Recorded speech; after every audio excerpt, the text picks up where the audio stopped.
video natin ngayon mga maestro ay alamin at pag-usapan naman natin itong release date po ng 2025 clothing allowance. O yan. So yun nga po, after ngang ibinaba po yung DepEd memorandum kahapon, ano po mga maestro, tungkol nga dito sa ating bagong set of uniform. Ayan, so maugong po ngayon sa social media at maraming nagtatanong, mga nababasa po natin sa mga Facebook post, sa YouTube, no, sa mga comment, kung kailan nga daw ba talaga matatanggap itong ating clothing allowance for fiscal year 2025.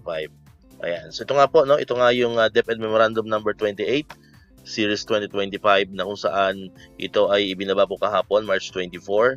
Ito po yung guidelines on the new Department of Education National Uniform for classroom and office-based personnel. So napapaloob din po dito sa memorandum na ito yung pong target release date po ng pag-release po ng clothing allowance for the Department of Education. Ayan. Pero linawin po dito natin mga kamaestro, ano, itong patungkol pa rin dito sa uniform.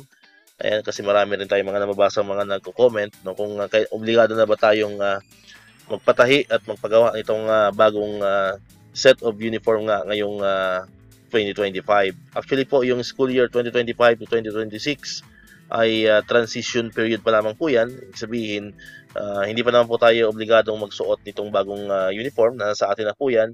So, ibig sabihin, pwede po natin isuotin yung luma, itong kasalukuyan po nating uniform, and itong bagong uniform. So, bahala na po kayo, na po, mga kamaestro. Kung kayo ay mayroon ng budget pampatahi at pampagawa, so pwede nyo namang suotin na yan pagdating ng June.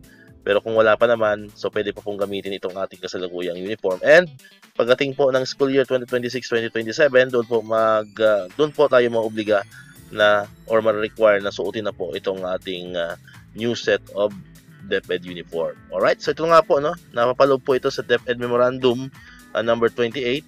Ayan, yung tungkol po sa release date nitong ating clothing allowance. Nakalagay dyan sa paragraph 14, the annual clothing and uniform allowance in the amount of 7,000 pesos or whichever amount shall be appropriated in the succeeding fiscal year for this purpose shall be released to all eligible personnel not earlier than the first working day of April of the current year, subject to the existing accounting and auditing rules and regulations upon the release of the notice of cash allocation from the Department of Budget and Management.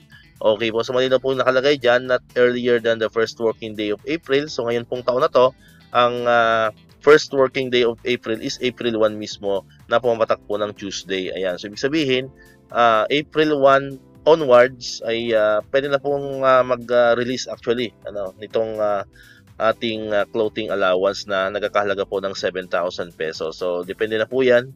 Depende na po yan sa ating mga SDOs.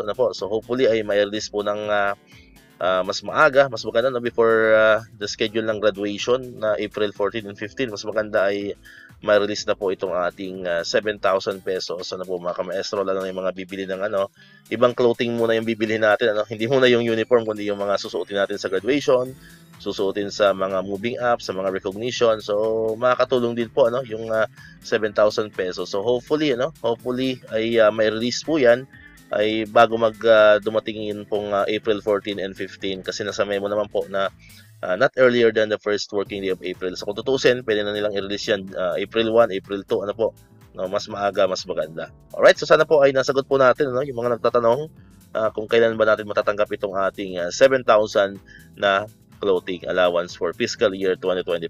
Alright, so dito ko natatapos itong ating video ngayon mga kamaestro. Kung di ka pa nakakapag-subscribe, click mo na ang subscribe button dyan para ikaw yung unang nakapanood ng mga videos na ina-upload natin. Katulad ito, yung mga updates pa rin about sa clothing allowance and other benefits sa mga teachers and government employees. And syempre, click mo na rin ang notification bell button para ma-notify ka, always updated ka pag may mga bago tayong uploaded na videos. So muli, maraming salamat sa inyong panonood at pakikinig.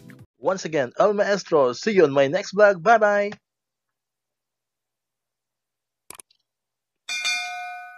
1, 2